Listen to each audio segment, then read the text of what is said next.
A very good evening to all of you, ladies and gentlemen. You are all by now familiar with the brutality and the dastardly manner in which 26 innocent lives were prematurely terminated at Pahalgam on the 22nd of April. When you combine those horrific scenes and the pain of the families that the nation witnessed with numerous other recent terrorist strikes on our armed forces and defenseless civilians, we knew that the time had arrived to make yet another compelling statement of our resolve as a nation. Operation Sindoor was conceptualized with a clear military aim to punish the perpetrators and planners of terror and to destroy their terror infrastructure. What I do not state here, of course, is the often stated determination of India and its intolerance to terror. It set into motion a very diligent and microscopic scarring of the terror landscape across the borders and the identification of terror camps and training sites. The locations that emerged were numerous, but as we deliberated more, we realized that some of these terror hubs were now bereft of any presence and had preemptively been vacated, fearing retribution from us. There was also a term of reference and our own binding, self-imposed restriction to target only terrorists and thus prevent collateral damage.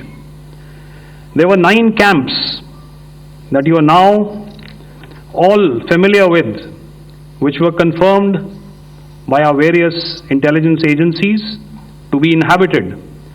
Some of these were in POJK, while there were others that were located in the Punjab province in Pakistan. Nefarious places such as Muridke, the hub center of the Lashkar-e-Taiba, has over the years bred infamous characters such as Ajmal Kasab and the likes of David Headley. What followed was a careful scrutiny of each of these sinister locations, their layout, configuration, even the type of construction in each structure, and the terrain obtained around these. This was with an obvious intent to deduce and identify the exact vector that was required for their neutralization, as also the eyes in the sky that we would send up to ensure that we brought back evidence that we had indeed targeted what we set out to. The precise images of these engagements on that fateful and historical night have already been showcased during the first press statement on the 7th of May that was helmed by our Foreign Secretary. I have no doubt in my mind that we achieved total surprise, and those strikes across those 9 terror hubs left more than 100 terrorists killed, including high-value targets such as Yusuf Azhar, Abdul Malik Rauf, and Mudassir Ahmed that were involved in the hijack of IC-814 and the Pulwama blast. The line of control was also violated soon after by Pakistan, and the erratic and rattled response of our enemy was apparent from the number of civilians, inhabited villages, and religious sites such as Gurudwaras that were unfortunately hit by them, leading to a sad loss of lives. The Indian Air Force played a major part in these strikes by engaging some of these camps, and the Indian Navy provided wherewithal in terms of precision munitions. The Indian Air Force obviously had their assets up in the sky, and I will here request Air Marshal Bharti, the Director General of Air Operations, to detail for you the methodology that the men in blue adopted to successfully manifest this mission? Thank you, Rajiv. A very good evening, ladies and gentlemen. It indeed is a difficult time that we have to come here like this and brief you. We could have done without this, but we had no choice. As the DGMO has detailed, the event was precipitated by the dastardly act at Pahalgam. The sequence of events have already been detailed. We carefully selected the targets, and out of the 9 selected targets, the target systems that were given to the Indian Air Force were the notorious training camps at Bhavalpur and Muridke, these being further from the international boundary. Through critical target system analysis, we analyzed what was to be done to annihilate these targets and plan to engage these targets with precision air-to-surface guided munitions so as to avoid collateral damage. The modalities of planning process I will not go through at this instant. However, what I would like to show you is the results that we achieved through our targeted airstrikes. Could I have the second slide, please?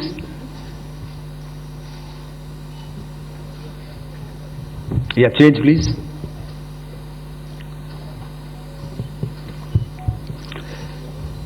Okay. This is what the terror infra at Muridke looks like. If you see, north is as indicated, and to the right is east, where the international boundary lies. Could we have the next slide, please?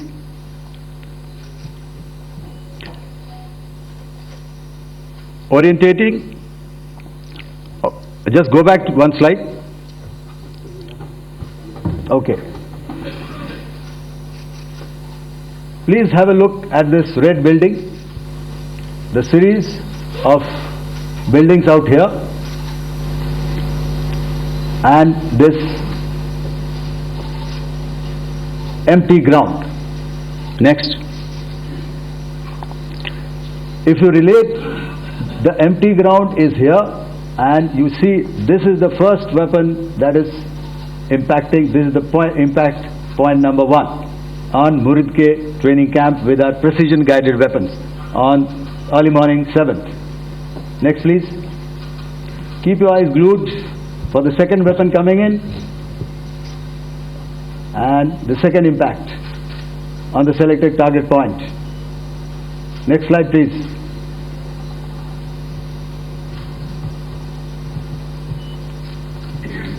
Third weapon, third impact. Continue. And fourth weapon, fourth impact. So through these targeted and precision targeting, we addressed the target at Muridke, which was the turning infrastructure. Can you hear me? All right. Okay, I'll come closer to the mic. Now we go to the next target, which is the Bhavalpur training camp. Next slide, please. Okay, just wait. So the effect, if you see, the impact point, if I can point out, this is the impact point. The ammunition has gone through the roof and it has created a blast inside, the photographs of which you would have, all of you would have seen. And the red building, after that there was this double-story building. It has been completely decimated by precision targeting. Next, please.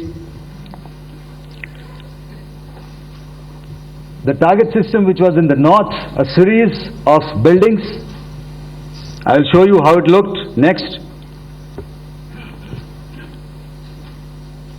Completely destroyed by our precision targeting. Next. Now coming to Bhavalpur, this is the target complex that we are dealing with, a fairly large target complex. So we had to carefully choose the points that we needed to address, which were high value and which would meet our stated objectives of eliminating the terrorists. I would like to draw your attention to this red canopy, and in relation to that I would cover the targets. One target system is a series of buildings here, other one here and other one out here. Next slide please. This is how it looked before, and this is how the building looked after the impact of the weapon, and orientation in relation to this red canopy you can see here. Next please. Before, next, and after. The roofs have completely collapsed. Next. This is the target system. Next. Precision targeting, and we have achieved our objectives here. Next. All right. So that was what we did on the 7th. Our objective was to address these two terrorist camps, and that we did with precision. And thereafter, we maintained a robust air defense posture, because remember, our objective was to target the terrorists and terrorist infrastructure, not any other infrastructure, not the Pakistani military, not the Pakistani any other infrastructure. So that is what we have maintained on the 7th of May. However, what we saw in the evening of 7th of May, we were saturated with a raid of Pakistani unmanned aerial vehicles and small drones, and these came in waves in our civilian areas, over our military installations, and all of them were successfully intercepted. Few of them did manage to land. However, there was not much damage that they did, and we have our robust counter-US hard kill and soft kill systems which did the job. However, the difference here was that we had targeted the terrorists. The adversary now has targeted our civilians and the military infrastructure, so it had to be responded to. So in a quick and calibrated response, that very night we struck their radar installations at Lahore and close to Gujranwala, the LYT installation, to indicate to him that we are ready, yet we do not want to escalate. Our fight was with the terrorists and not with the Pakistani military establishment. Thank you. Thank you, Air Marshal Bharti. So, ladies and gentlemen, he's outlined operations not only on the night of 6th and 7th of May, when Operation Sindoor commenced, but also on the subsequent night. Being well aware and familiar with the congenital and impulsive nature of our adversary, and even though we did attempt to reach out and communicate our compulsions to strike at the heart of terror to my counterpart in the immediate wake of Operation Sindoor, the request was brusquely turned down, with an intimation that a severe response was inevitable and in the offing. We were of course prepared. Operations on the 7th and the 8th, Air Marshal Bharti spoken about. On the night of 8th and 9th of May, they flew drones and aircrafts into our airspace all across the borders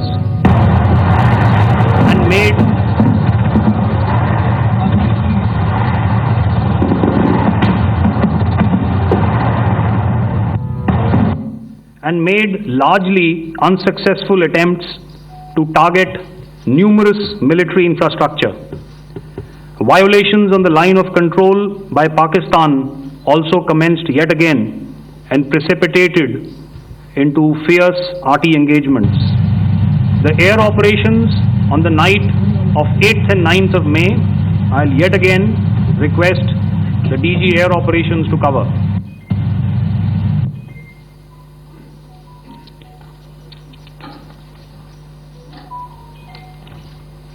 So I just covered what happened on the night of 7th and 8th.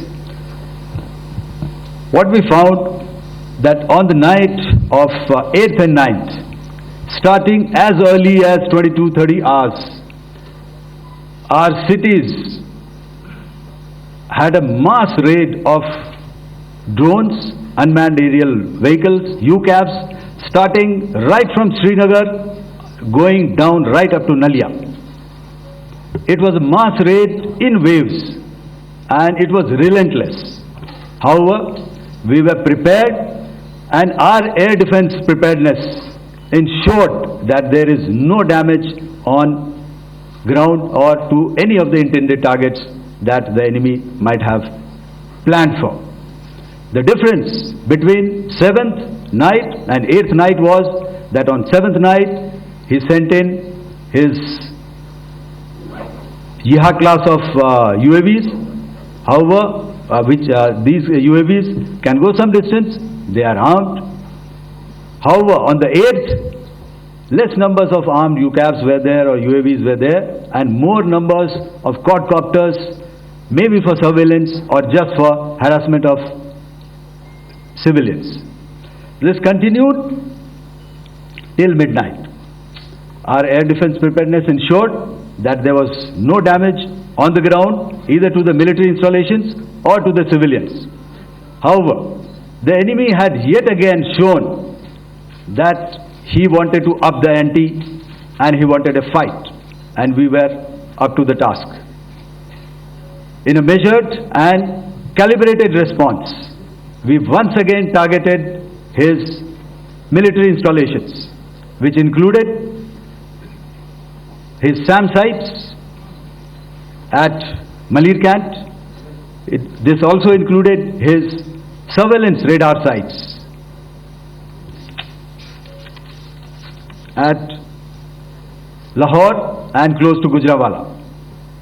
These were suitably addressed, and thereafter his drone attacks continued even till morning, which we countered, and during the daytime there was some respite.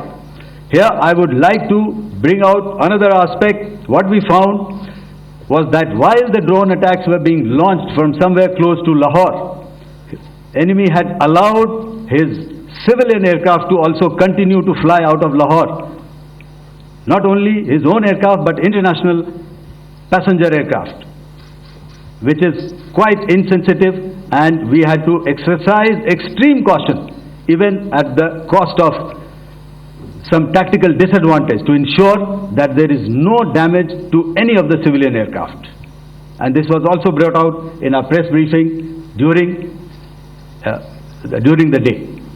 So I will now hand over to my colleague to cover the events of 9th onwards. On land, we also undertook certain measures such as deployment of air defense and electronic warfare assets to establish an integrated grid with the Indian Air Force, and I have seen and heard some of you wax eloquent about the benefits of such an architecture when it comes to negating and combating air intrusions. We also carried out deployment to include movement of our forces in the land, sea and air domains. The night of the 9th and the 10th of May saw similar intrusions by drones and aircrafts, and this time there was a concerted effort to target airfields and some very, very important logistic installations, albeit yet again unsuccessful and denied gallantly and efficiently, I must say, by the integrated Indian Air Force and Indian Army Air Defense. We further strengthened our deployment and also initiated some pressure points to send a very clear and unambiguous message to the other side to desist from any misadventures on land. Some of the airfields and dumps saw repeated attacks in waves from the air. All were thwarted. The Pakistan Army has reported to have lost approximately 35 to 40 personnel in artillery and small arms firing on the line of control between the 7th and the 10th of May. What the other side had probably also not reckoned with was the speedy and precise turnaround and hit back by the Indian Air Force. And I will yet again ask Air Marshal Bharti to speak about these significant and game-changing strikes. I will thereafter request Vice Admiral Pramod, my colleague and Director General of Naval Operations, to tell us about some very telling naval maneuvers in the Arabian Sea that exerted pressure on the night of 9th and 10th of May. Over to you, sir. Thank you. Commencing about 2000 hours, that is 8 p.m. local time, on 8th of May, several Pakistani unmanned aerial systems, drones, combat vehicles attacked multiple IF bases. These included Jammu, Udhampur, Pathankot, Amritsar, Bhatinda, Nal, Dalhousie, Thois, Jaisalmer, Uttarlai, Falodi, Nalia. These were almost simultaneous and they came in waves. All our AD guns and other systems were waiting for them. All these waves were neutralized by our trained crew using the air defense systems that they have, and also some of them were utilized using our legacy systems like Pechoras and IF Summer, which we have recently acquired, and some were neutralized by the Garud snipers. There was no damage on ground from these incursions and these mass raids, if I could call them, from the Pakistani side. However, following these relentless attacks on our air bases, on our forward positions and on our civilian targets, this was time to convey some message to our adversaries. And therefore, a decision was taken to strike where it would hurt, and towards that where it would hurt, and towards that in a swift, coordinated, calibrated attack, we struck his air bases, command centers, military infrastructure, air defense systems across the entire Western Front. The bases we struck include Chaklala, Rafiki, and mind you, Chaklala is Islamabad. Rahim Yar Khan, Sakar, sending a clear message that aggression will not be tolerated. This was followed by strikes at Sargoda, Bholari, Jacobabad. We also struck the C2 centers at Murid, the UAE complex at Murid, Rafiki, radar at Chunia, which I will show you, Rahim Yar Khan airfield, and the unmanned combat aerial vehicle hangar at Sakar. I would like to reiterate here that we have the capability to target every system at these bases and more. However, it was only a measured response to instill good wisdom to our adversary to refrain from further escalation. IF response was directed only at military installations, avoiding civilian and collateral damage. I would now like to show you some of the effects that have been achieved as a result of our air operation.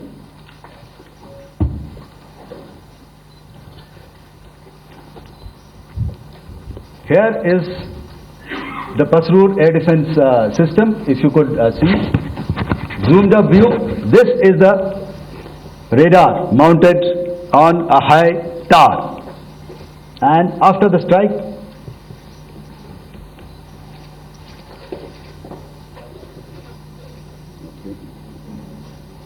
let me manage. thank you. Can you hear me? Yeah, thank you. And after the strike, this is what has happened. This radar has been taken out, completely burnt. Next slide, please. The Chunia air defense radar, which was taken out on 7th and 8th. This is the radar site. A blown up photograph, once again, on a tower. Not very clear, but what you see very clearly is the after effect after we have struck. The radar head has been completely decapitated. Next slide, please. Arifwala air defense radar. In this complex, you see how it looked before, blown up image, and after really blown up. Next. Now coming to Sargodha airfield. Remember, this is one of their important airfields wherein they have a lot of assets, F-16s, other assets which they keep getting, training institutes. And we have stuck this airfield. It is not, if you zoom in here, then one impact point here on the runway and second impact point of our weapon, precision weapon on the runway. And if you see this blown up repairing going on, same here. Next. Rahimyar Khan. This is the area we have struck. A deep strike out here and one complex here. So this is how it looked before, and same, you see a big crater, another crater here, and this complex after strike neutralized. Next. Chaklala airfield, Noor Khan, once again a major air base, a lot of their logistic assets out here. This was the chosen complex that we intended to strike and convey a message. Next slide, please.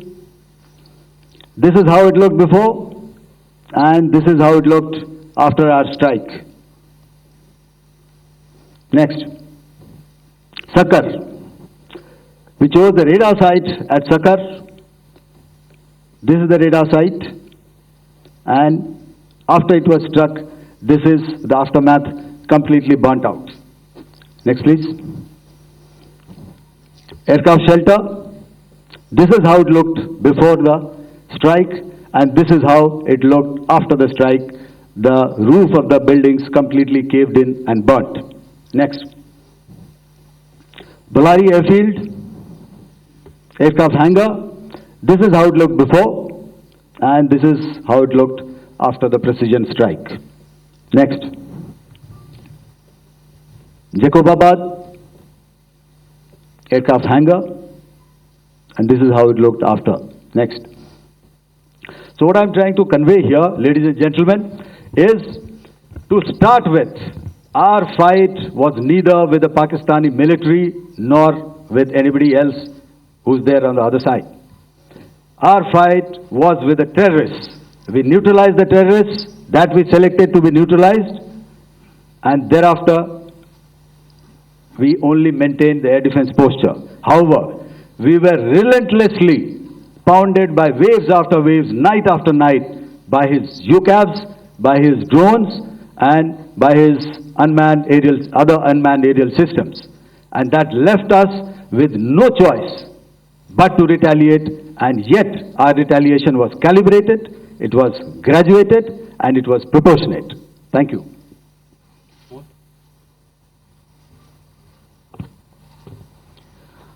Good evening, ladies and gentlemen. In the aftermath of the cowardly attacks on innocent tourists at Pahalgam in Jammu and Kashmir by Pakistani-sponsored terrorists on 22nd April, the Indian Navy's carrier battle group, surface forces, submarines and aviation assets were immediately deployed at sea with full combat readiness in concert with the joint operation plan of the Indian Defence Forces. You may be aware that we tested and refined tactics and procedures at sea during multiple weapon firings in the Arabian Sea within 96 hours of the terrorist attack. The aim was to revalidate our crew, armament, equipment and platform readiness to deliver various ordnance on selected targets precisely. Thereafter, our forces remained forward deployed in the Northern Arabian Sea in a dissuasive and deterrent posture with full readiness and capacity to strike select targets at sea and on land, including Karachi at time of our choosing. The forward deployment of the Indian Navy compelled Pakistani naval and air units to be in a defensive posture, mostly inside harbors or very close to the coast, which we monitored continuously. The Indian Navy maintained seamless maritime domain awareness throughout the duration and was entirely aware of the location and movement of Pakistani units. In effect, we had and continue to have good battle space transparency using our maritime domain awareness grid. As you are aware, our response has been measured, proportionate, non-escalatory, and responsible from day one. Accordingly, the calibrated approach considered all options, including the ability of the Indian Navy for offensive action from and at sea. As part of this escalation control mechanism, the application of force by the Navy was planned in a synchronized manner in coordination with the Army and Air Force, the highlight being teams from the three services working closely in an integrated manner. Along with the kinetic actions by the Indian Army and Indian Air Force, the overwhelming operational edge of Indian Navy at sea contributed towards Pakistan's urgent request for a ceasefire yesterday. As we speak, Indian Navy remains deployed at sea in a credible deterrent posture to respond decisively to any inimical action by Pakistan or Pakistan-based terrorists. Thank you. Samno Varna, Jai Hind. Now I'll hand over to Director General Military Operations for further proceedings. Ladies and gentlemen, on the 10th of May, in the morning, even as we were getting into a huddle to wargame the events of the previous night, a routine exercise, I received a message on hotline from my counterpart in Pakistan seeking my willingness to communicate. Since our initial aim was to strike at terror camps, and all our actions in the subsequent days were in response to the intrusions and violations by the Pakistan Air Force and its army, it was decided that I would indeed speak with my counterpart. You are already aware, I've seen it being covered on national television, that my communication with the Pak DGMO was conducted at 15:35 hours yesterday and resulted in cessation of cross-border firing and air intrusions by either side with effect from 1700 hours 10th of May, after he proposed that we cease hostilities. We also decided to further speak on the 12th of May, that's tomorrow, at 1200 hours, to discuss the modalities that would enable the longevity of this understanding. However, disappointingly, and must I add, expectedly, it took only a couple of hours for the Pakistan Army to violate these arrangements by cross-border and across the line of control firing, followed by drone intrusions across the expanse of the Western Front through last night and in the early hours of the morning today. These violations were responded to robustly and dealt with as they must be. We have earlier today sent another hotline message to my counterpart highlighting these violations of the understanding between the DGMOs on the 10th of May and our firm and clear intent to respond to these fiercely and punitively, if repeated tonight, subsequently or later. In this regard, I must inform all of you that the Chief of Army Staff has earlier today conducted a security review and has granted full authority to our Army commanders for counter actions in the kinetic domain in case of any violation by Pakistan. In the end, I pay my solemn homage to my 5 fallen colleagues and brothers from the armed forces and civilians who have tragically lost their lives in Operation Sindoor. Our hearts go out to the bereaved families, and we express our solidarity to them in this lifetime and beyond, at this grave juncture in their lives.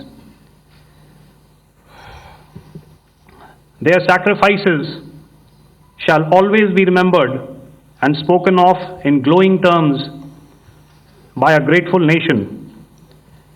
We have thus far, ladies and gentlemen, exercised, and my colleague Pramod highlighted this, immense restraint, and our actions have been focused, measured, and non-escalatory. However, any threat to the sovereignty, territorial integrity, and safety of our citizens will be met with decisive force. Jai Hind. Okay, ladies and gentlemen, we are now open for questions. All right, now since I would not know all of you, I would expect you to please raise the placard or your hand, and once I indicate, I expect you to please give out your name and the media group that you belong to. Keep your questions short so that we can take as many questions as possible. Also, ladies and gentlemen, kindly bear in mind that confidential aspects may not be answered by the 3 DGMOs. Right. I've got a lot of hands there. Let me start from the left. Left foot always in front when we start marching. So here we have to the left, okay. Yeah, 238. Hello. So this is Manas Pratimugyan from PTI, Press Trust of India. So the understanding that was reached yesterday on stopping the military operations and actions, was it for just 3 days? And what would be the cost escalation if there is violation of this understanding by the Pakistani side? And my subsequent question would be that we have a kind of ceasefire agreement with Pakistan that was finalized in 2003. So will there be some kind of similarities in frameworks between the two kind of understandings, 2003 ceasefire agreement and the current understanding on stopping military operations? And again, what are the cost that will be incurring on Pakistan if Pakistan again resorts to this kind of terrorist activities, because we have made it very clear that the cost will be very high. So I would like to have your thoughts on it. Okay, so I'll answer the latter part of the question first. I also want to add that while the initial ceasefire agreement, as you correctly pointed out, is of the 2003 vintage, but I must remind you that in 2021, in the month of February, and this was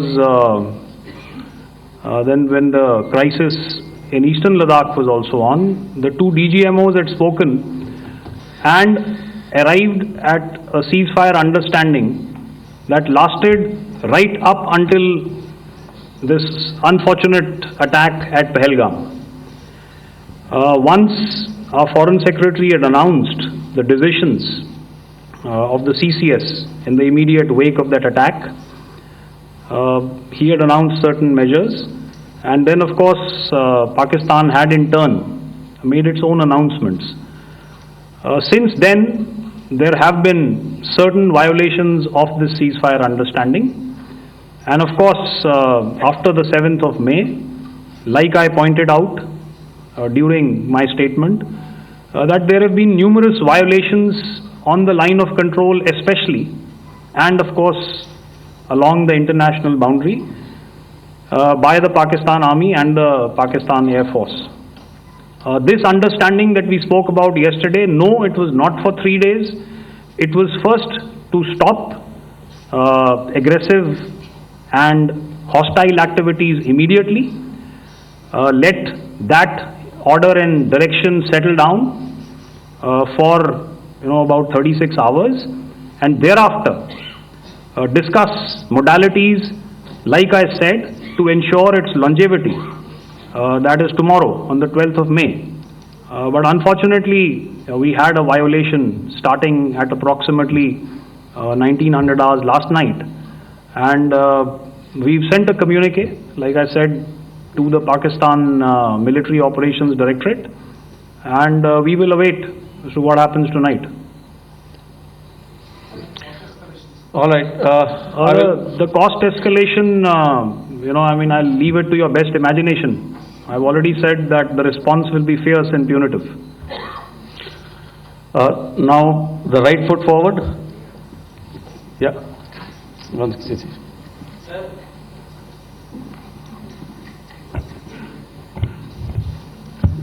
Sir, I am Ajit Dubey from ANI, sir.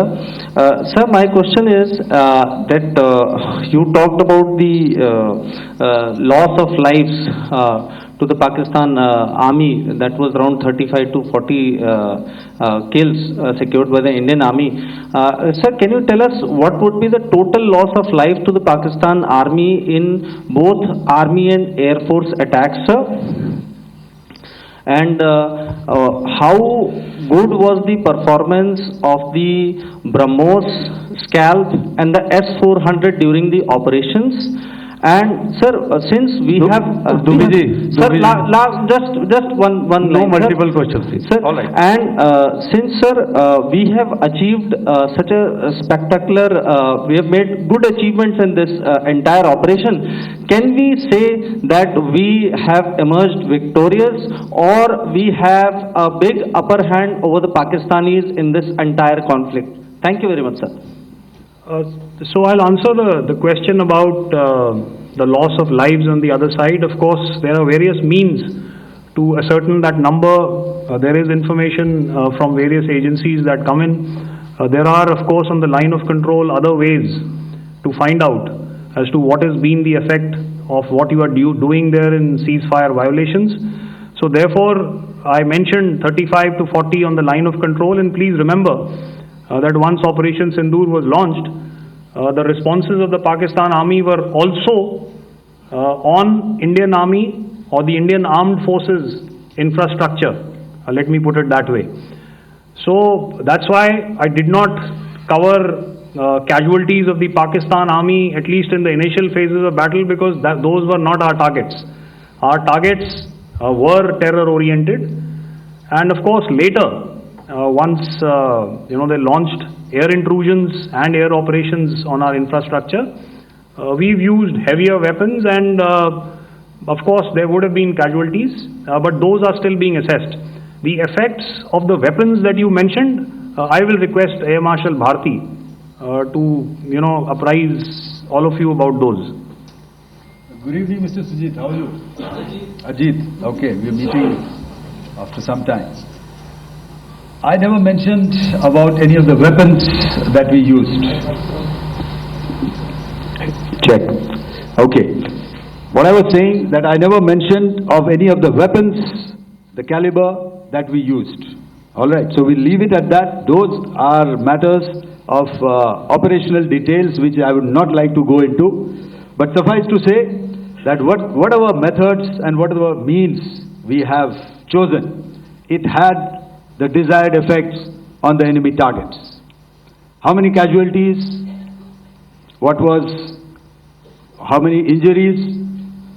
Well, to start with, our aim was not to inflict casualties, but in case there have been, it is for them to count. Our job is to hit the target, not to count the body bags.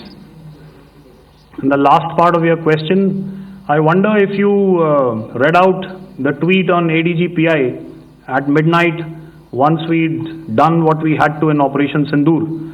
And that's credit to my friend here on the left. Justice has been served, Ajit. That is all that I will say. Ajit, I'll request you to, refrain putting words into his mouth. All right. Yeah, I'll come back to the left. 147. Sorry, 47. No, one word. 47. Did I see it here or? Yeah. Good evening, gentlemen. Sorry, 147, I saw it there. Sorry. Okay. Yeah, since I've already said, 147, start please. Hi sir, good evening. This is Shivam Patel from Reuters News Agency. Thank you for giving me the opportunity. My question, sir, is how many military targets did Indian Armed Forces strike in Pakistan in response to the attacks from Pakistan?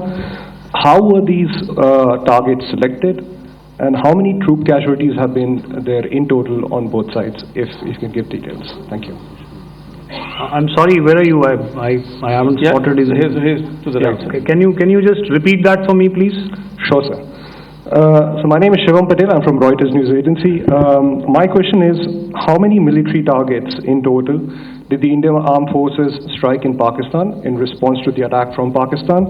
How were these targets selected? And how many troop casualties have been there on both sides, if you can? So you're speaking of the targets that I mentioned in the wake of the attack at Pahalgam, right? Military targets, after response. Yeah, I think it's amply clear to everybody here that the Pakistan army has not crossed the international boundary, neither in the plain sector nor on the line of control. So the intrusions have been in the air.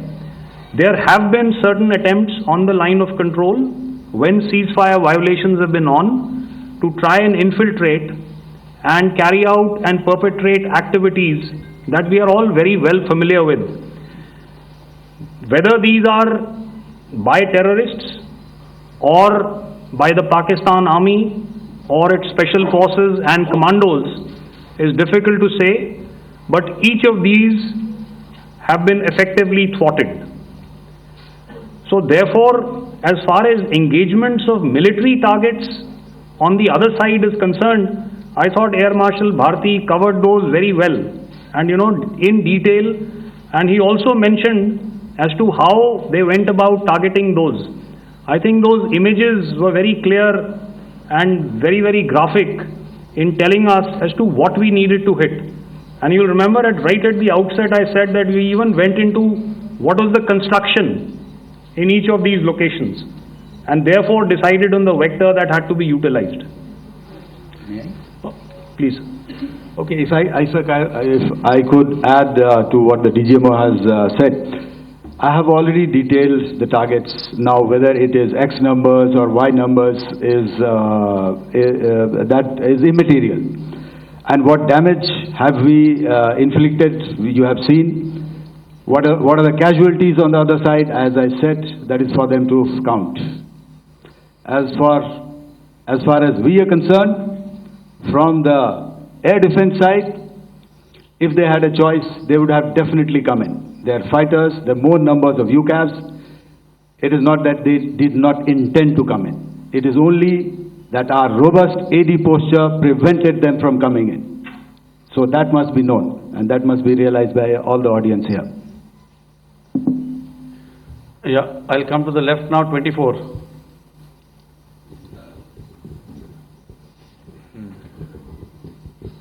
Good evening, sir. This is Anvesh Rath from Z. Sir, I wanted to know on the first briefing which was done by FS and two representatives from Air Force and Army, you showed a list where there was 21 places in that list. You have stuck 9. Are more operations going to be held? Is Operation Sindoor still on? And the second question, thank you, sir. Thank you so much. And also, I want to congratulate all three of you for a fantastic operation that you guys have done. Thank you so much. Thank you so much for that one question. Yeah. Sir, the question. Unfortunately, Rath, is that your name? I'm sorry. You know, as far as operational details are concerned, I am not in a position to share those right now. But I think I'll take a cue from Pramod. You know, he said towards the end that the Indian Navy is still in a posture that is deterrent. And I have already made it very clear towards the end of what I said that it's only a couple of hours ago that the Chief of Army Staff has carried out a security review and he's authorized our Army commanders to deal with violations of any kind from across the borders in a manner that they deem fit. So again, to reiterate, the response will be fierce and it will be punitive.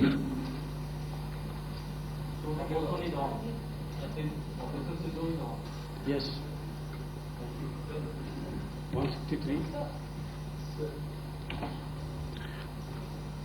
I'll go back this side now. Yeah, 255. She said middle wale kya karenge, so 255. Oh, sorry. Good evening, sir. I'm Shailesh from National Defense. Please allow me, first of all, to pay my gratitude for protecting us Indians. Thank you very much. Sir, since the enemy has been talking about taking down our aerial platforms, it would be deemed fit in case we can reveal that we have taken down their fighter jets. What could be the number? Though you said that they may be not good to reveal the platforms, but since this has come from various quarters in Pakistan, so I believe that we need to answer, in case if you can, sir, if you may allow. The question is for me? Yes, sir. Okay, and if I get it right, you want to know how many of their planes we have downed? Yes, sir. Yes, sir. All right. See, as I said, their planes were prevented from coming inside our border. All right. So we do not have the wreckage with us, but definitely we have downed a few planes.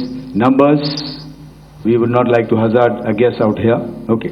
I have the numbers. Okay, and we are getting into the technical details of it to establish it. So I would not like to put a figure at this time, but definitely there are losses from their side which we have inflicted. Were they, please don't ask. Were they fourth generation plus, sir? See, you're putting words into my mouth. Why do you say fourth generation? Let us make it high tech. Okay. Thank you so much. All right. Yeah, 163.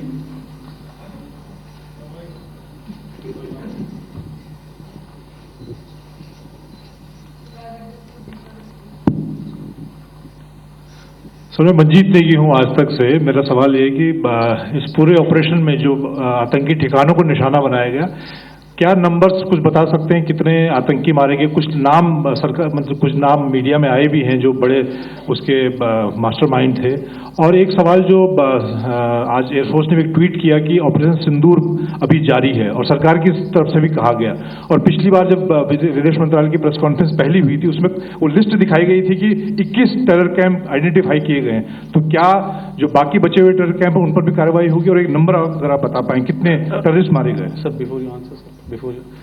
Manjeet ji, 3 questions. The third one has just been asked here before.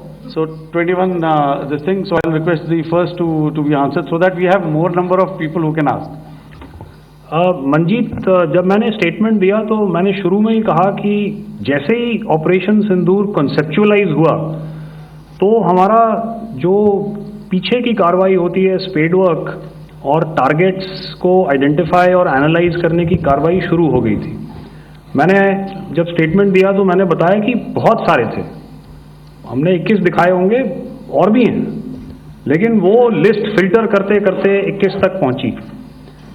अब क्या आगे engage किए जाएंगे?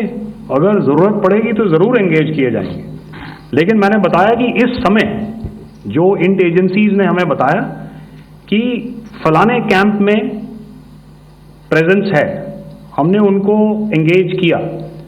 कुछ नाम मैंने लिए, कुछ नाम अभी पुख्ता किए जा रहे हैं। मैंने आपको बताया कि जो इंट एजेंसीज ने अभी तक असेसमेंट किया है उसमें उन्होंने कहा है कि तकरीबन 100 से ज़्यादा मारे गए हैं। और एक आज आपने तस्वीर भी देखी कि काफ़ी प्रोमिनेंट जो फ्यूनरल था, काफ़ी प्रोमिनेंट एक जो हस्ती हैं वो ऑर्गेनाइज कर रहे थे, और उस फ्यूनरल में और कौन कौन लोग अटेंड कर रहे थे वो तो आपने देखा ही।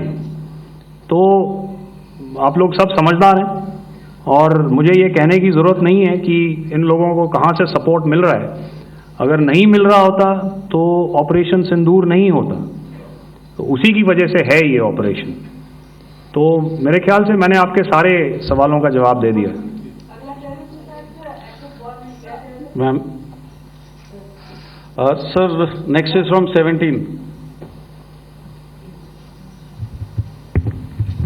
सर, मेरा नाम अंजू निर्वाण है, TV9 भारतवर्ष से। सर, मेरा सवाल ये है कि ऑपरेशन सिंदूर में हमारी जो इंडियन नेवी है उसके बारे में सर थोड़ा सा बताएं कि किस तरह की उसकी भूमिका रही, क्योंकि हमने इस दौरान सर देखा कि बहुत सारी स्पेकुलेशन भी रही और ये बोला गया कि कराची तक हमारी नेवी ने ऑपरेशन किया है। तो सर इस पर थोड़ी सी क्लैरिटी चाहिए। और सर हमने कौन कौन से फाइटर एयरक्राफ्ट डाउन किए हैं, अगर उसका भी थोड़ा सा क्लैरिटी मिल जाए तो अच्छा रहेगा। तो मैं आपका पहले सवाल का जवाब दूंगा। I will make few sentences and leave it for your imagination.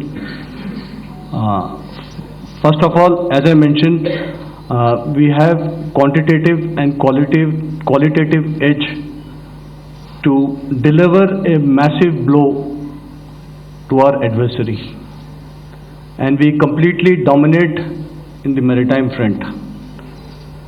Indian Navy's action is part of the escalation ladder mechanism which we have worked out amongst 3 services. This time, if Pakistan dare take any action, and Pakistan knows it, what we are going to do. That's all. Okay. आपके सवाल का जवाब मैं पहले दे चुका हूं। आपके सवाल का जवाब मैं पहले दे चुका हूं, इसलिए मैं बस उस तक ही सीमित रखूंगा और इतना कहना चाहूंगा कि आने वाले दिनों में आपको खुद ही पता चल जाएगा, और ऐसी बातें छुपी नहीं रहती हैं, तो पता चल जाएगा। So at this time will just let it B.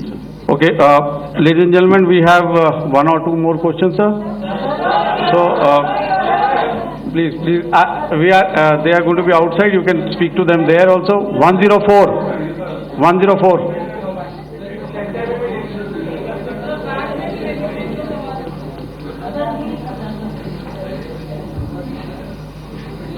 I think. Yeah, ask, sir. So, Dinakar with the Hindu newspaper. Are you surprised that you got this question? No, sir. I'm waiting for the look. Sir, can you give a number of assets we lost, because there's been a lot of speculation going on, international media writing a lot of things about our platforms, including Rafale. I mean, Pakistan claiming that Rafale has been downed, etc. Can you put that question to rest and clarify on that? I guess that question is for me. All right, I'm happy that you've asked this question. You know, we are in a combat scenario, and losses are a part of combat. The question that you must ask us, okay, and indeed that we must ask ourselves, you inclusive, is have we achieved our objectives? Have we achieved our objective of decimating that terrorist camp? And the answer is a thumping yes. And the results are for the whole world to see. As for the details, what could have been, how many numbers, which platform did we lose? You know, at this time, I would not like to comment on that because we are still in a combat situation. And if I comment on anything, it will only be advantage adversary. So we don't want to give him any advantage at this stage. All I can say is that we have achieved our objectives that we selected, and all our pilots are back home. Thank you. Okay, hold, please don't, please be civil here. So we'll have 220 now. Hello sir, this is Anita Chaudhary sir from Swadesh newspaper. मेरा सवाल है, क्योंकि हमारे जो पहले जो action रहा वो आतंकवाद के खिलाफ रहा, तो आतंकवाद में अजहर मसूद की तरफ से एक बयान जारी किया गया था जिसमें उन्होंने कहा कि हम इसका बदला लेंगे और जाज रुलाएंगे। तो क्या अगला, अगर खुदा न खास्ता अगला टेरर अटैक किसी भी तरह का होता है, तो क्या उसे एक्ट ऑफ वॉर में हमारी तरफ से लिया जाएगा और उसका क्या माकूल जवाब दिया जा सकता है? मेरा इसमें सिर्फ एक ही जवाब है आपके लिए कि हमने अपनी कार्रवाई करी। हमने उसके बाद मैंने अपने स्टेटमेंट में भी बताया कि ये कम्युनिकेट करने की कोशिश करी कि हमने इस तरीके से ये जो स्ट्राइक्स हैं वो क्यों की। लेकिन जो हमारा एडवर्सरी है उसने जैसे मुनासिब समझा वो कार्रवाई करी। तो आपने देखा कि ये जो एक्टिविटीज़ चल रही हैं 3-4 दिन से, ये कोई वॉर से कम नहीं है। नॉर्मल सर्कमस्टांसेस में एक दूसरे देश की एयरफोर्सेस हवा में नहीं उड़ती हैं और एक दूसरे के ऊपर स्ट्राइक्स नहीं करती हैं। हर रात इंट्रूजन्स नहीं होते हैं। लाइन ऑफ कंट्रोल पर सीज़फायर वायोलेशंस, आपके एक साथी ने सवाल पूछा था शुरू में, एक सीज़फायर अंडरस्टैंडिंग था, वो भी जा चुका है। उस सीज़फायर अंडरस्टैंडिंग के जाते जो फायरिंग हो रही है लाइन ऑफ कंट्रोल में, उसमें घुसपैठ की कोशिश हो रही है। आमतौर पर ये घुसपैठ लाइन ऑफ कंट्रोल में टेररिस्ट करते हैं, लेकिन हमें इंफॉर्मेशन है कि हो सकता है ये पाकिस्तान आर्मी की टोलियां भी हों जो हमारे पोस्ट के ऊपर खामी पहुंचाने की कोशिश कर रही हैं। तो ये सारी एक्टिविटीज़ तो वॉर में शामिल हैं। तो ये कहना मुश्किल है कि आगे क्या होगा, वो स्पेक्यूलेटिव जोन में आ जाता है और मैं स्पेक्यूलेट नहीं करना चाहता हूँ। हर एक सिचुएशन अलग होती है और उससे एक तरीके से डील किया जाता है। सर मैं एक सवाल इसका मैं जवाब देना चाहता हूँ, 1 मिनट। जो मिलिट्री होता, our main job is to prevent war and maintain peace and stability. So it is not that our response is a graded response. That means अगर किसी ने किया तो उसको ग्रेडेड उसमें किया। जैसे टेररिस्ट एक्शन हुआ तो what we did is the terrorist action and we destroyed all the terrorist camps. उसके बाद आपने देखा कि उनने थोड़ा सा कोशिश किया तो हमारे एयरफोर्स एंड आर्मी ने क्या किया, तो मिलिट्री टारगेट्स हैं उनके ऊपर थोड़ा। So our aim is to maintain peace and tell our adversary that you do this and the response will be bloody. Okay, now as per the, please, we'll have 166 and 25, and after that no more, please. Sir, this side. Ladies and gentlemen, please maintain, I request you to please be quiet. Jalghai? No. This side, sir. We have only 2 questions left, 166. Yeah, please ask. So I'm Rahul Singh from Hindustan Times, sir. So you were totally on top of the game in the kind of losses you've inflicted on the enemy. I mean, we saw the slides and everything. So it kind of comes across that you were batting it 99 and you decided to declare your innings. What are your thoughts on that, sir? And Do you think, are you weighing the option of the Pakistan army using this time, buying this time of the so-called ceasefire or the understanding, and you talked about how they could not be trusted. So buying time to kind of build up their war reserves, getting stuff from their friends like Turkey or China, are we considering that possibility, sir? Look, see, the call came from the Pakistani side to speak about cessation of hostilities.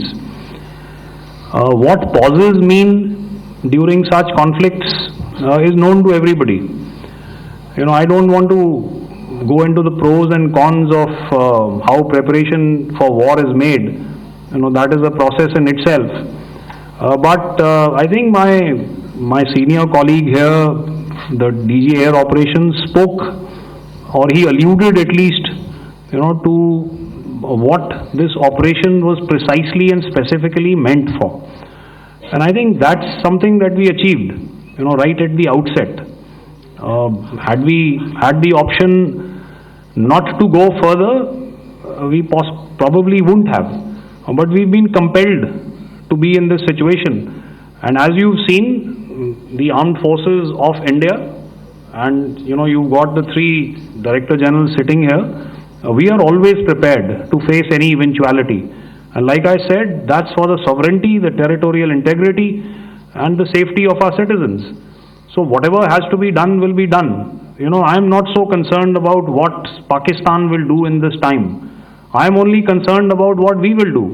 We have a roadmap and a plan, and we will follow it diligently, and we will follow it to the T. You know, that's the contention that I want to make here today. Ma'am, please. Okay, the last question, and ma'am, 25. She has been asking since the first one. Sir, I'm Nandita. Sir. She's not asking a question. Sir, I'm Nandita Dagar, DAGAR from DD News and DD India. Sir, I wanted to ask you that my question is to General Ghai. Sir, you spoke to your counterpart yesterday and the Pakistani counterpart. Sir, what is the Indian Army's assessment that despite that agreement, that talk that you had, despite that agreement coming into effect at 1700 hours yesterday, why did they violate it? And number two, yesterday at the Joint Defense Ministry and Foreign Ministry briefing, Wing Commander Vyomika Singh and Colonel Sophia Qureshi had told us that we have cited the Pakistani troops amassing at the borders and at the LOC. Sir, has that situation changed? Have they withdrawn? And sir, if in case, despite now there is a lull of course, but if tonight again, the enemy again carries out shelling and aerial intrusions through drones, what is going to be our response, sir? Thank you. So without outlining the specifics of that response, I've already made it clear that there will be a response and it will be fierce and it will be punitive. Why the Pakistan Army chose the option of violating the understanding that was arrived at earlier yesterday, I think that's a question that we best answered by the Pakistan DGMO. I wouldn't be able to, give you that. But, in situations such as these, and if you go back into any conflict, sometimes these understandings take time, to fructify and manifest on ground. But without, getting into the reasons, it is our mandate to be prepared at all times, and that we were. It's not as if because there was an understanding we weren't prepared. I must tell you that the armed forces were on a very, very high alert, and they continue to be in that state even as we speak. Oh, all right. Ladies and gentlemen, please, ma'am, please. Okay, thank you so much for coming today. Those who have missed asking a question, see, I knew I'll grab this attention from you like this. Those who have missed the opportunity to ask a question can give me a written one. I will definitely get back to you with that. And also, they are they are invited for a cup of tea in my office day after tomorrow. Thank you, ladies and gentlemen, for coming. Thank you. Thank you very much. Jai Hind. Jai Hind.